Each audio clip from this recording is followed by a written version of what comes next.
So 6A, 5A, 4A are all wrapped up like an old Christmas gift, and like the new year, it's a new block with new highlights to get you caught up on from the 3A and the 2A levels, starting again right on our own backwoods in the comfort of my favorite place in Oregon, the Billy Barn. The boys of Harrisburg taking on the Pleasant Hill Billies. We're going to start this one in the second half. Billy's trailing by 3, but not for long. Jake Neely all the way to the rim and gets it to fall. Douglas Green then later on turning defense into offense. The nice little layup. The Billies are in full control. And then nail in the coffin, Landon Melvin to Noah Johnson for the 3. It's good. Harrisburg, though, makes it really interesting, but Pleasant Hill wins at the final moments, the final 54-52. A few minutes down the road of I-5, it's Sisters and the Outlaws walking into the home of the Crestwell Bulldogs. Kylie Leonard to Elietta Kinney. Perfect finish from the senior. And then on the other end, Maddie Durham contested?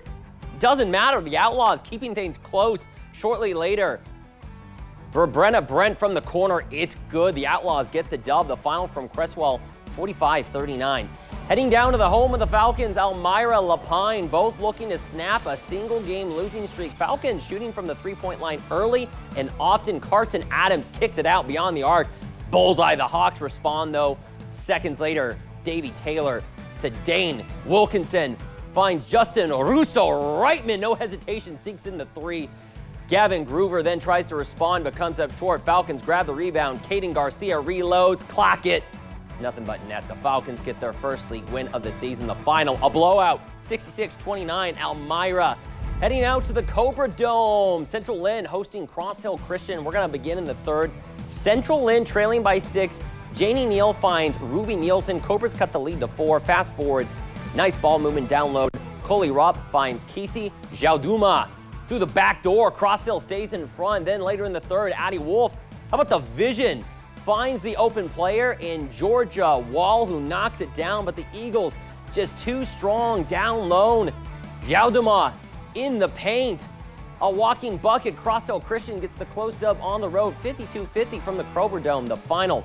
Back over to Crestwell we go for the boys. It's the Outlaws and the Bulldogs for its second iteration. Who's going to come on top this time? Ace Arnold on the steal, coast to coast, all the way, lays it in with ease. It's a little bit of a fight at the finish, but gets it to fall. Flip the floor. Will McDonald straight to the line, drive, money, way to finish through the contact. And then Mason Schwartz takes it in baseline. Sharts, reverse dram. He's hyped. Crestwell gets the win on this one, 74-61. The final, Bulldogs.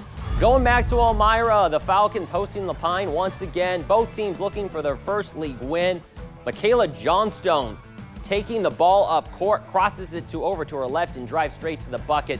Always what you do, no hesitation, but that would be one of the few scoring plays for the Hawks, as Elmira would not be stopped. Brianna Anderson, it's open from beyond the arc, banks the 3. Ava Green, moments later, turning defense. It's offense, coast to coast. The layup, that was easy. The Falcons snap their 2-game losing streak. The final, 65-16, a blowout from Elmira. And finally, our last game of the night. We're back at the Billy Barn. Pleasant Hill hosting the girls of Harrisburg. First half, Macy Dame, an open lane to the hoop. She goes and takes it. Eagles with the early lead. And then Jaden De La Hunt to Dame. Splash money. Macy Dame just on fire on the night. On the other end, it's Piper Fisher. Quick jumper. Pleasant Hill responds and pull off the huge comeback in the second half to take this one 35-28. So